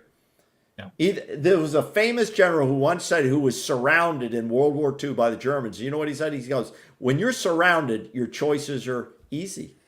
Basically, you're going to battle and get out, or you're going to surrender. Yep. I don't think we're going to surrender. So No. I think Alford and company, our AD and staff and legal sources and money are going to pull this off. I have no idea when. No other social media talks about it anymore, and I'm surprised they don't write more stories about But this. I'm okay with that because I'd rather facts and speculation. I'd rather facts and speculation around this I because agree. it is serious. It is. There's a lot of legal stuff. To So do with what it. we'll say, KB, is silence is good until it isn't good. Until because Until it is. I would say by 2025 seems to be like when I think the transition would happen. But like you said, the more silence goes on, the more this big event gets out of the headlines, the more I get concerned. But like you said, silence is good until it isn't, to your point. Yeah. It's what is this point I've been seeing rattling around? Sevenist, I don't even know how to pronounce Tempest, but sevenist. Yeah, I brought that up last Sunday. What is this about? Yeah, you brought it up. What is this thing about independent? Listen, let's say history. Now, history. Florida State was a major independent when you had a pretty good group of major independents out there. Miami was a major independent. Notre Dame still is like the only, are they the only major independent out there? Even Army's in a conference now. I think Army was a major independent. I think there's only four. There's four. It's Army. Army used to be. I thought they went into a conference or getting into a conference. They're the Patriot League for some sports. Okay, but I don't see this happening. This would be a huge mistake for Florida State. We are not Notre Dame. Okay, we don't have that power. No, we don't have that. We don't have that history. Listen. I'm no bigger fan of Florida State than me. I'm bigger than you. Listen. Thank you. Florida State is not the same brand history as Notre Dame. That's an objective fact. That is no doubt in my mind. I'm not saying they're a better university. I went to Florida State. I'm not saying that. I'm saying from a business standpoint, you're a business guy. You're going to tell me that Florida State is a bigger brand name than Notre Dame? No, Notre Dame football for a century plus. Well, that's what I'm saying. That's what they have. You, though. They have Newt. Wait a minute. They have Newt with yourself. They have Newt Rockney. They have the Four Horsemen. They have Rudy. Rudy. I said this in a tweet. Rudy died on December the 3rd. The movie Rudy, the rah-rah of college football, died on December 3rd. The point I think they're making is that it's an intriguing prospect. You don't have to be Notre Dame, but I'm surprised more schools who are outside of the Big Two picture haven't considered this. Take, for example, Notre Dame has one of the Notre Dame got money, Corey Hall says. They have one of the best contracts. They have, I think, NBC. Their new deal pays them $25 million annually, I believe it. Well, that they don't share comes to them. Their next deal, they believe, will be between $65 to $75 million annually from NBC.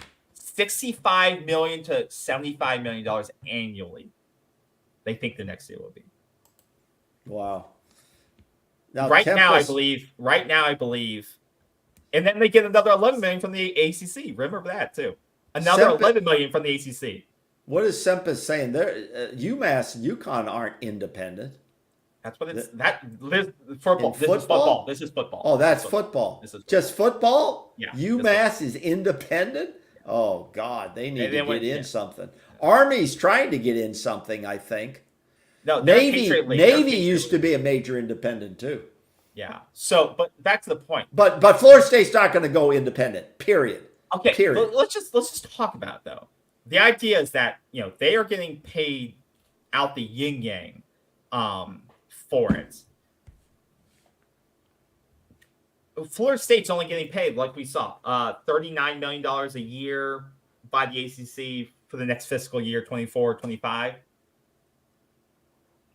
Even if we just got Notre Dame's current deal, and went to say Amazon and said, "Hey, we want to become the official team for Amazon.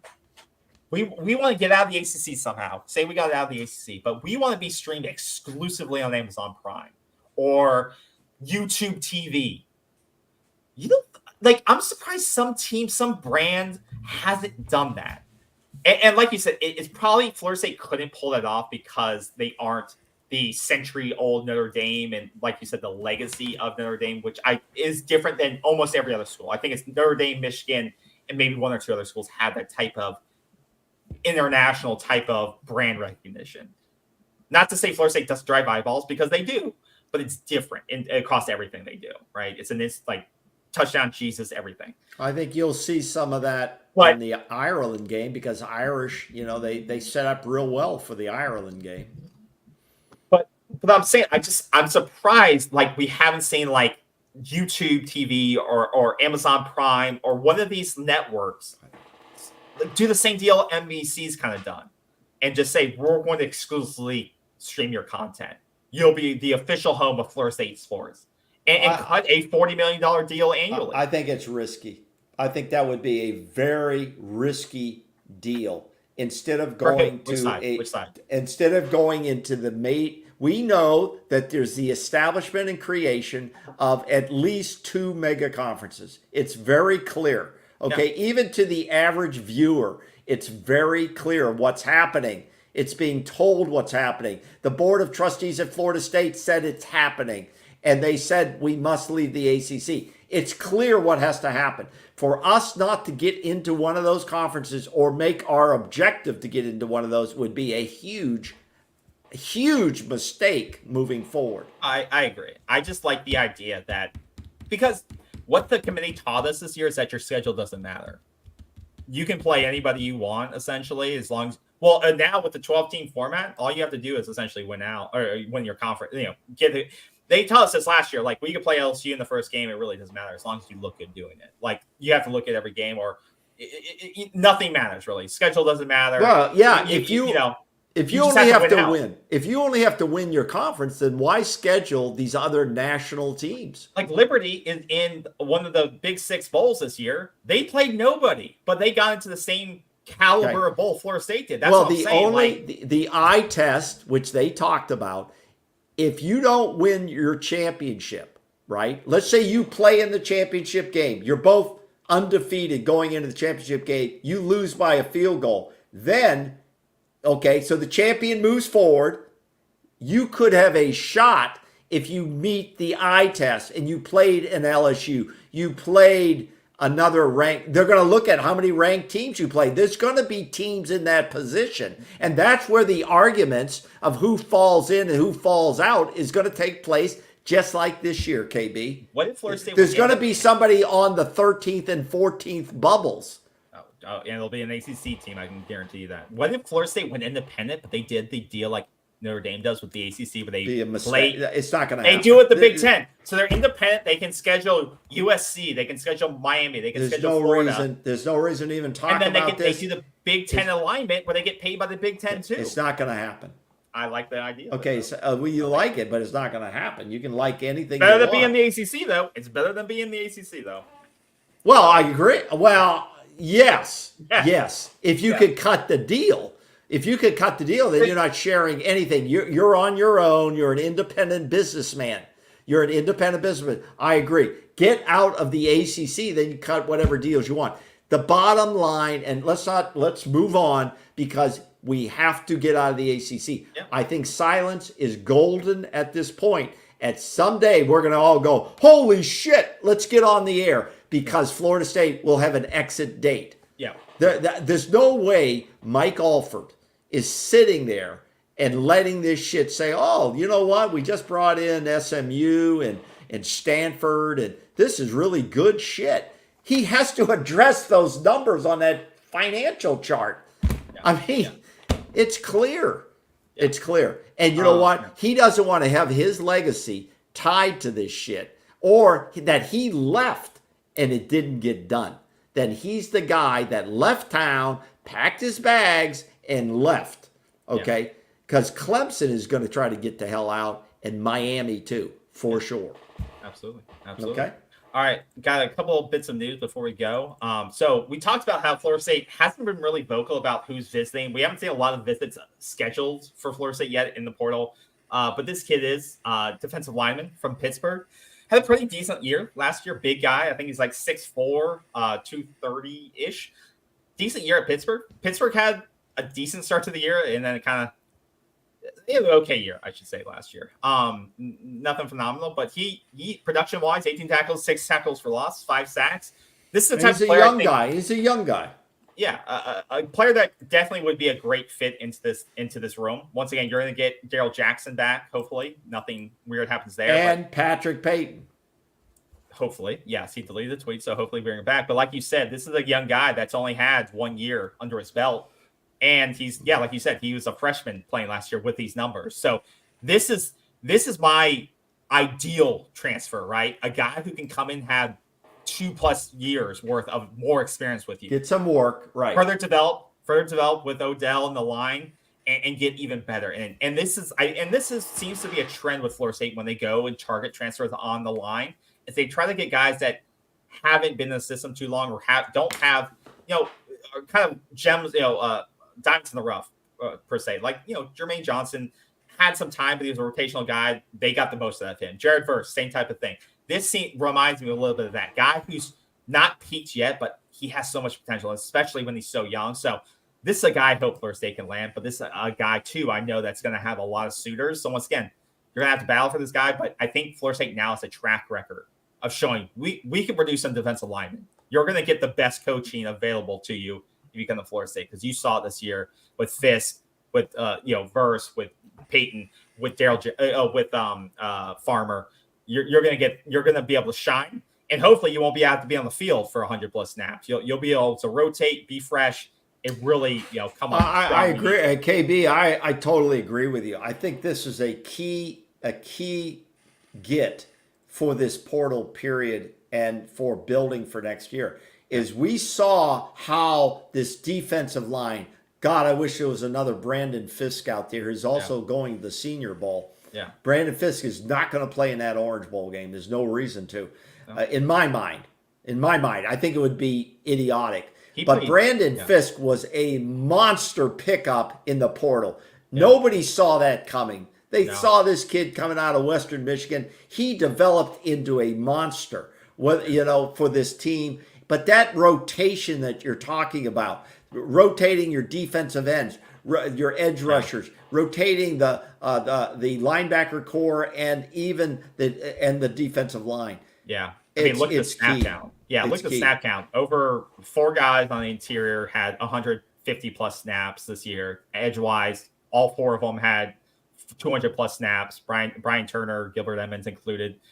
Transfer Gilbert Emmons. I never saw Fisk go down once for injury or anything. He came into durable. Yeah, and he came in. Yeah, he came in. Yeah, the surgery. Unbelievable. What I will always remember him as one of the biggest pickups. Next to Jared Verse, came out of nowhere. That's the thing. You're like, why? Like, how did that guy go on the radar for 3+? Like, that guy was at Well, this is where we give credit, KB. Let's give credit to football operations staff that you don't hear anything about, a scouting department. This is being run like pro football. All of these departments are run like pro football now. Who's out there? Who's available? Who's the sleepers out there? You don't know. Brock Purdy, the guy, San Francisco 49ers, who struggled here a little bit, but was having really good. He was the last guy in the NFL draft when he came in. You don't know.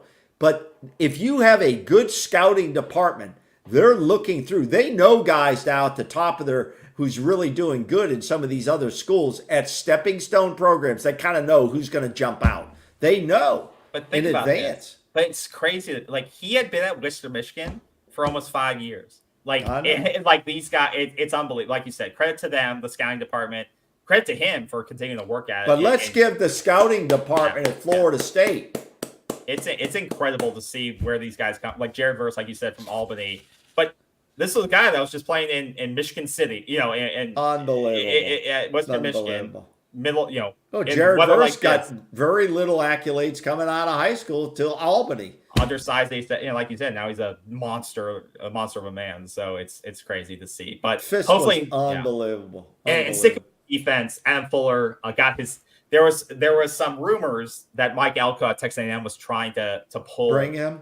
Yeah, bring him over to Texas A&M, but they just locked Adam Fuller up for 3 more years, so he got a raise, which I definitely believe he deserves it based on what we saw from the defense this year. Because like it says right there, ranked 10th nationally in points allowed, yards per play allowed, sacks, and tackles for loss. So credit to Adam Fuller for what he's done with the defense. Credit to his additions to the staff, Patrick Surtain, amongst others, in what he's been able to do recruiting wise. Yeah, Surtain doing a monster job on the back end of this thing, bringing guys in. Yeah. Now we're talking about Florida State now is really looking at high school guys at the elite level. I think we've moved almost beyond, maybe except for offensive line, but I think we're getting there, that we're limiting now how many guys we're bringing in at 3-star levels. Okay, Absolutely. The skill guys should be at 4 and 5 stars. If not, you're going to go into the portal and look for guys that are already in programs. When we say a guy's in a program at a college and they haven't had as many snaps as we like, but they've been in the strength conditioning program.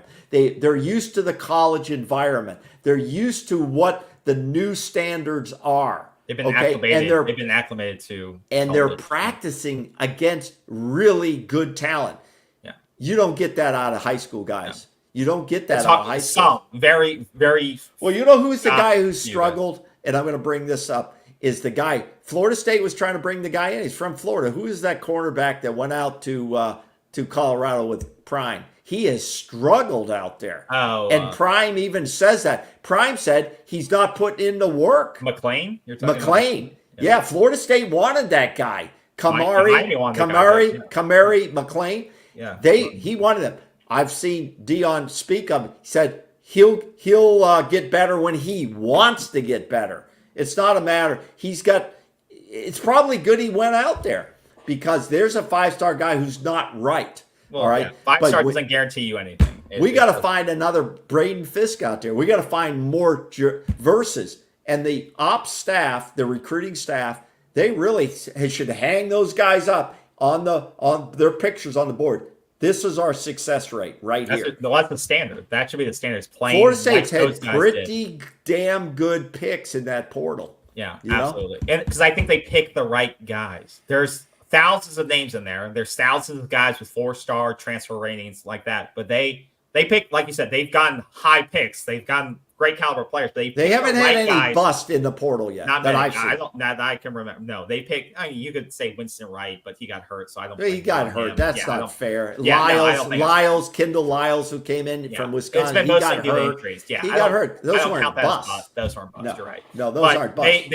I think they are very selective too in who they dedicate their time. They don't just throw a ton of offers out there. I don't think. I think you know what they say. I heard somebody say it. I don't know who it was, but they said now in college football, okay, the portal is free agency and the draft is high school. And that's these war rooms are set up now. That's not. Yeah. Free agency. You got to pay these guys more. You got to no. College doesn't the draft. Well, I know it's a scenario. It's a similar. Okay, whatever. Okay. What I'm saying is these war rooms are set up now when the coaches come in and Mike sits down, basically saying, "What are our needs? Let's find out after our exit interviews what kids told you Atkins are leaving.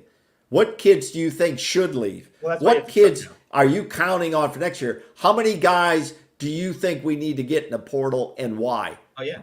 If you have a staff that communicates is not realistic, that says, I don't feel good about this guy committing, so they don't have if your staff is not tight and they are not like, I don't feel good about this kid, I think he's playing us, or I think he's just trolling us a little bit. Like, you need a staff that's very clear about who they think they have, who's in the fold, so they can actually say, or if like they can have backup plans to your point. Like, you gotta have guys you can trust. And I think Norvell, and I question at times certain members of the staff, and I'm being proven wrong. I do think that certain development areas can get better. I think receiver can in development areas can get better. I would have liked to see utilize Keon Coleman a lot more this year. But once again, we're in a good spot. Adam Fuller has been a great example of that. I think some people were very critical of Adam Fuller 2 years ago, and now he's getting a 3-year extension. I think we all had some harsh words at times. Yeah. But I think the result of that is people weren't always trusting our defensive backs.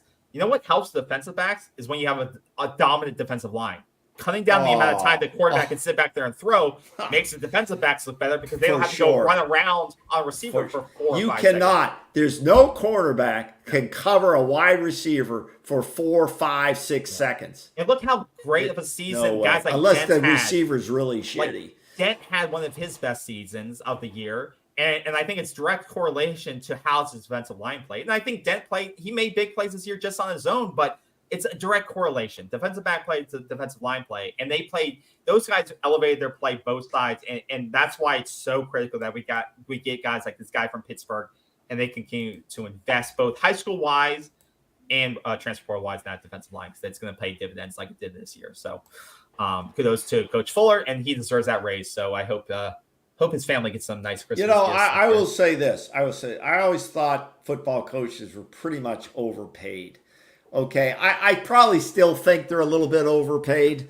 Okay, the way everything now is trending upward. Coaches pay, NIL money to athletes, high school guys getting paid. It's really starting to flow out to what's going on. But you know what I'll say? These damn coaches work their asses off. Now, college especially, yeah. If you don't like to recruit and be on the phone and going to see guys and laying out the red carpet and meeting families, guess where you go? You go to the NFL, because you don't have to do that. They have a draft, and you coach guys, but it's different up there, obviously. Yeah. Okay, but this is a 24/7. Nick say, all these coaches are on the road tonight. They're in hotels. Maybe they're listening to us. Right after the playoff show, Norvell and them were on, and that's one thing they said may be an issue is when they heard they were in that room and they heard the news, stuff like that. But like Norvell didn't have time to just like waddle and say, "Oh, this sucks." Like he had to go back on the road and talk to all those recruits and say things are going to be okay. Like forget all the shit you're hearing on media. And then he had to come back and make sure like his own players weren't freaking out about it, right? You have control to their emotions. You're like a 24-hour father, babysitter, mentor. I couldn't do it. We're very lucky. The culture of this team took care of each other. Nobody ended up in the newspaper, for some kind of crazy shit going on. He's cultivated that. He's running great guys who care about each other, that do great things in the community and in the program. And that's been and once again, that's kudos to Mike Norvell and the types of caliber of players he's brought in. And that's why I do love this team. And that's why when I see Patrick Payne wants to leave, I'm like, dude, it's not Patrick's playing. No, Patrick's playing leverage. He's leveraging. And I get that. And that's why I understand that, and I respect it. No, KB, we have to respect that. I know. And you do that in business. But I know how much I'm worth. I'm not worth $1 million. I know if I see Jared Verse. I think you're worth $1 million, KB. I don't have that to pay you. If I see a Jared Verse next to me, I'm like, am I worth 2 times Jared Verse? Probably not. But I do understand. Like he deserves a raise. Get your raise. But I love players like him to stay. How many players are out there like Jermaine Johnson and guys who go back more than that? Right? Yeah. Like who wish they said, I just missed the timing. But in pro ball, I remember growing up when players were on the same teams for years. There was no free agency in major league sports. The day that changed, I said to myself, how many guys, Mickey Mantle, Willie Mays, Johnny Unitas, Bart Starr, all these guys, the names you hear of, said, God, my timing is just off. Timing is everything. Yeah, absolutely. So, so I think that's great. Wow. Kudos to the Rays. Patrick, we hope you're coming back. We love Patrick. And Patrick, we wish you well. And we're never going to, anybody who's leaving, there's no hard feelings. We get it. We hope you find your dream.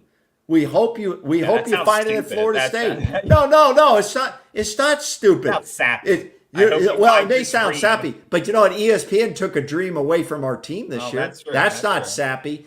Follow your dream. Follow what you think you need to do.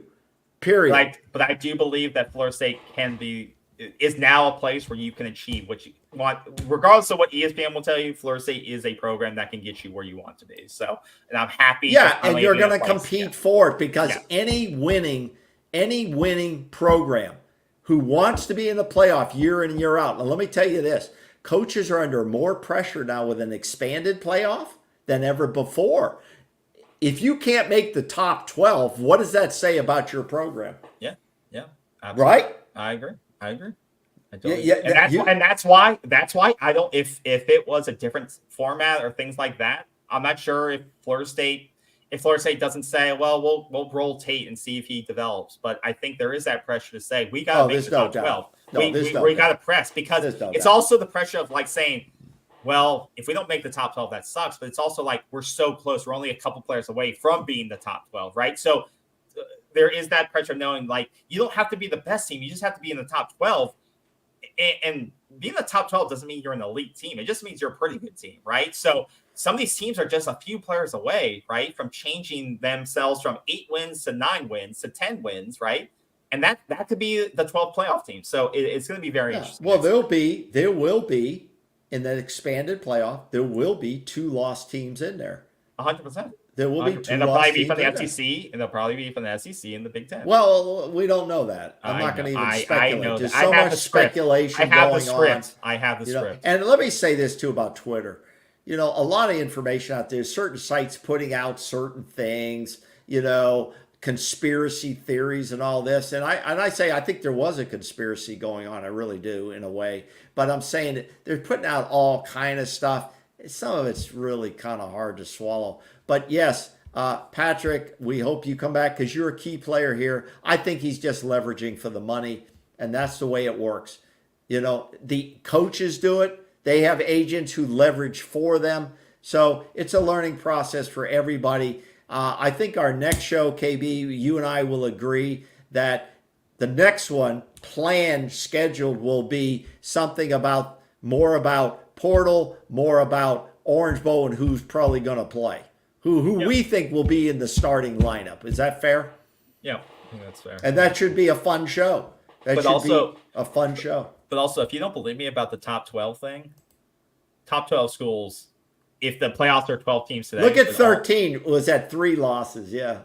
There it is. Look, this is SEC next year. SEC, Big Ten, SEC, Big Ten next year. Yeah. Big Ten, Yeah. SEC, Yeah. ACC, SEC, Big Ten, Big Ten.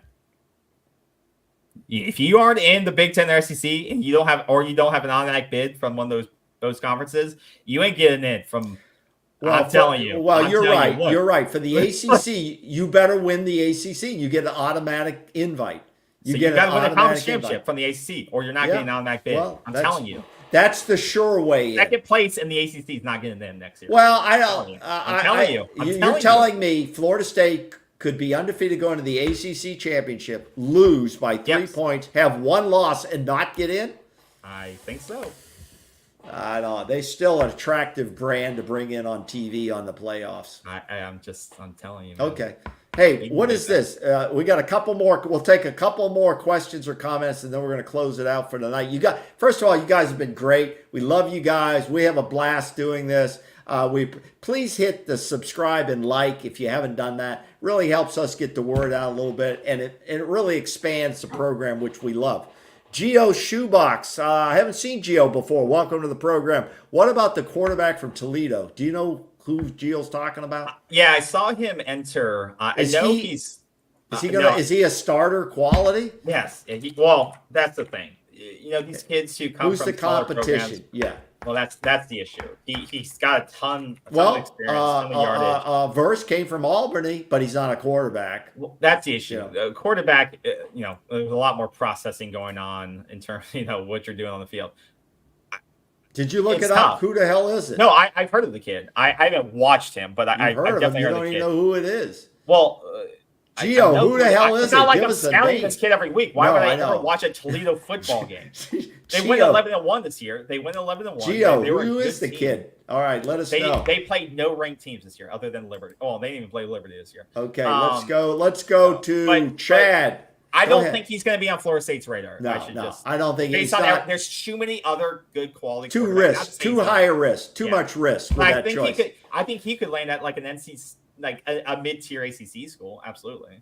I think Florida State's going to land a quarterback that everybody knows nationally. The name will be known nationally. I think Chad Kinsler. That's true. The pressure on the coach will be all-time high. Yes.